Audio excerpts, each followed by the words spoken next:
Welcome back to the Game Collection. Last time I talked about Kingdom Hearts 2, and as I continue to make my way through the story so far, next up on the list is a game called 358 over 2 days. But in the transition to the HD remake, Square for some reason or other decided to turn that into a movie. So I'm just going to skip ahead to the next game. If you want my opinions on 358 over 2 days, let me know and maybe I can do something like that later. Until then, let's just jump into Birth by Sleep.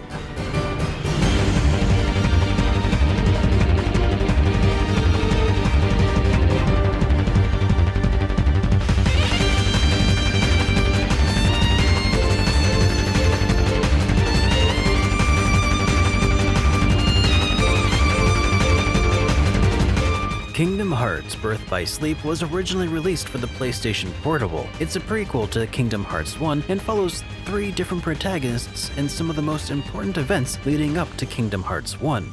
The story follows Terra, the headstrong Keyblade master, as he struggles with his inner darkness.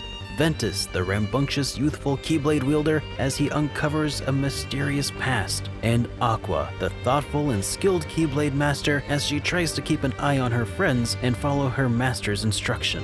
As per usual with the Kingdom Hearts series, the protagonists end up visiting many Disney locations, bumping into Disney villains and heroes along the way. Something interesting about this instance, though, is the fact that our heroes end up going to some older Disney sites, such as the lands of Snow White, Sleeping Beauty, and Cinderella. These stories didn't grab me, to be completely honest, as these stories were really before my time, and even as a kid these stories didn't really capture my imagination. Some of the locations were still pretty neat to visit though, such as Deep Space and Neverland. Even without a strong fandom from some of these stories going into the game, they were still very easy to follow along with and enjoy. The overarching stories of Terra, Ventus, and Aqua, though, were the real draws here. Each individual story has a bit of intrigue to them, and while each is only 10 to 15 hours long, and each story is just sort of reused each world, the different scenarios that played out within each world for each of the 3 characters felt pretty distinct, and getting to piece together the entire story after the 3 playthroughs was actually very satisfying. While at first I thought the stories were going to be lame due to the chosen IPs, I was actually impressed with the fact that this was probably the best storytelling within a Kingdom Hearts game that I've played up to this point. The story did have its weaker points though, mind you. It wouldn't be a proper Kingdom Hearts game without some really convoluted plot points buried deep into the core of the game.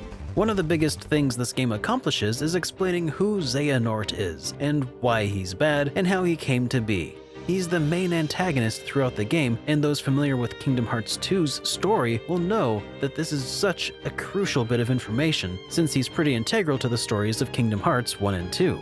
So on the one hand, it's great that we get some answers about that strange plot twist from Kingdom Hearts 2. On the other, the game also introduces a MacGuffin that I'm guessing may or may not come up later in the series, further complicating the overarching plot. But this game finally answers more questions than it asks, and for that, I am eternally grateful. The 3 stories of Terra, Ventus, and Aqua are also particularly nice. They're short and to the point, and not too much really happens for any single character, but through these characters we're able to see the machinations, the intricacies of the mastermind behind the chaos. The gameplay within Birth by Sleep caught me off guard. It has a character progression system that I didn't fully grasp until the end of my playthrough as Terra, and even then some things I didn't pick up on until the 3rd campaign. Birth by Sleep doesn't really hold your hand or even fully explain how character progression works in the game, which made my playthrough as Terra particularly difficult, and honestly, not very fun. But by the time I figured out how the game really works, it was an incredibly fun system, and I'll go ahead and explain that here. As you defeat enemies, you gain some base stats and attack and defense and hit points. That's pretty much it. You might be able to buy some new skill cards from Moogle shops, but for the most part of the game, character growth occurs from melding commands together. Essentially, Birth by Sleep borrows some concepts from card-based games. You can buy and build up spell commands or certain kinds of attack commands and then fuse them together to make different and possibly stronger commands. When fusing or melding these commands together, you can also attach crystals, these things that act like perks that might raise your max hit points, fire resistance, enemy drop rates, or any number of other things.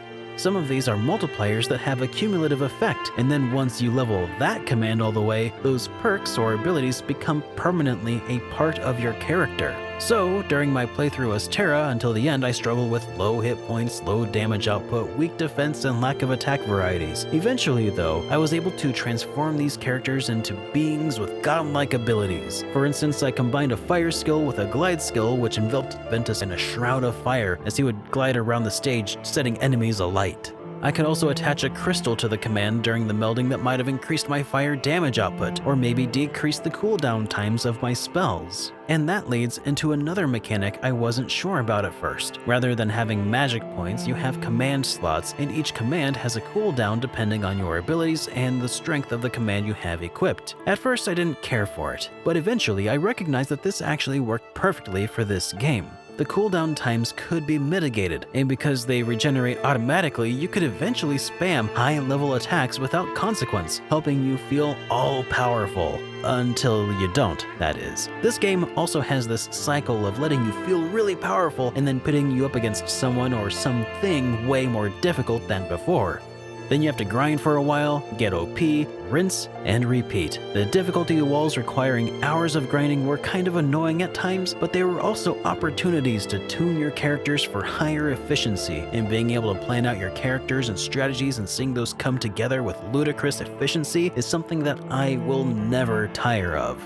The worlds of Birth by Sleep were just okay, I guess. Something about the lands of Sleeping Beauty, Cinderella, and Snow White all felt extraordinarily bland and samey, but other worlds made up for them at least a little bit. Musically, nothing really stood out either, but one thing that does stand out is the game has near end-to-end voice acting throughout the game, featuring some real standouts including Mark Hamill and even Leonard Nimoy. I'd say something like 70 to 80% of all the dialogue in the game is voiced, and that is actually really impressive. I'm not sure if it was like that on the PSP release or if they voiced everything for the remaster, but either way, it was definitely nice to have. And I think Phil even sounded a bit more like himself than before, which is a nice surprise. So, sugar cakes, you got any plans for later? You know, I trained a few heroes in my time. Maybe I could recite you a little epic poetry.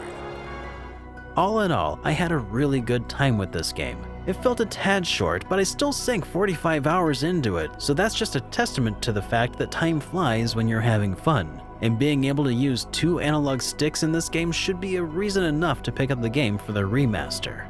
Birth by Sleep was a surprisingly solid entry into the Kingdom Hearts series that I honestly had no expectations for going into. Sure, in the beginning I had some frustrations, but once I got the hang of the progression system, there's nothing that should keep me from giving this game a solid recommendation, and it's easily earned itself a spot in the game collection. For similar recommendations, I might recommend you check out Hexus Force, which also is a PSP game that told 2 concurrent stories in the same world, and kinda does some similar things with the story.